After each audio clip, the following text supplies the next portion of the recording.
A pleasant and a wonderful day to everyone. I'm Russell B. Climaco from WWF and a first-year student in MS in Marine Biology. And on behalf of my co-authors, I'll be presenting a research paper entitled Status of Coral Reefs, Butterfly Fishes, and Benthic Macroinvertebrates in Araceli and Dumaran, Palawan, Philippines. Dubbed as the rainforest of the sea, the coral reef ecosystem is one of the most productive ecosystems on the planet. It provides various ecological and economic services from tourism to fisheries to climate regulation. According to Burke et al. 2002 and 2011, the total value of global reefs is about $29.8 billion. Hence, protecting and monitoring these valuable resources is important in optimizing the ecological and economic benefits of this ecosystem. This study was conducted in the municipality of Araceli and Dumaran. 3 sites were established for each municipality, namely Cambari, Cotad, and Langoy for Araceli, and Camangyan, Mayabaka, and Shed for Dumaran.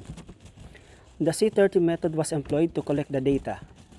A 75 meter by 25 meter were laid perpendicular to the shoreline on each site, and 50 predetermined random pictures were taken on each site. Butterfly fish and target macroinvertebrates were also counted and identified within the 75 meter by 25 meter. For data analysis, the coral point count with Excel extension was used to determine the percentage of coral cover relative to other substrate composition. The study revealed that the municipality of Araceli has an average coral cover of 37.25%, while Dumaran recorded an average of 33.39%, falling under Category B of C30 categories. In terms of individual sites, Cotad in Araceli and Shed in Dumaran had the highest hard coral cover, reaching 53.88% and 48.62% respectively.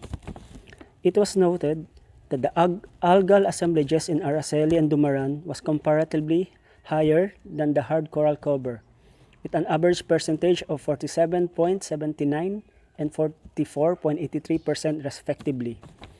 Goatley and Bellwood 2013 suggests higher algal composition is an indication of disturbed reef. On the other hand, abiotic components were relatively low compared to hard coral cover and algal assemblages.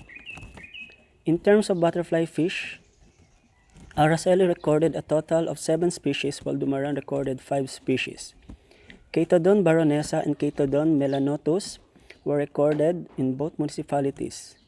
In terms of sites, Cambari has the highest number of species, which is 6, followed by Cotad, 5, while Langoy registered the least with only 3 species.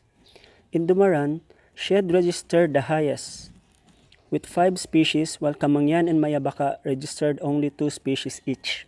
Species richness of butterfly fish in both Araceli and Dumaran is higher compared to the study conducted by Verdadero et al. In 2017 in Coron, Culion, El Nido, Linapacan, and Taytay, which compose only of 2 species.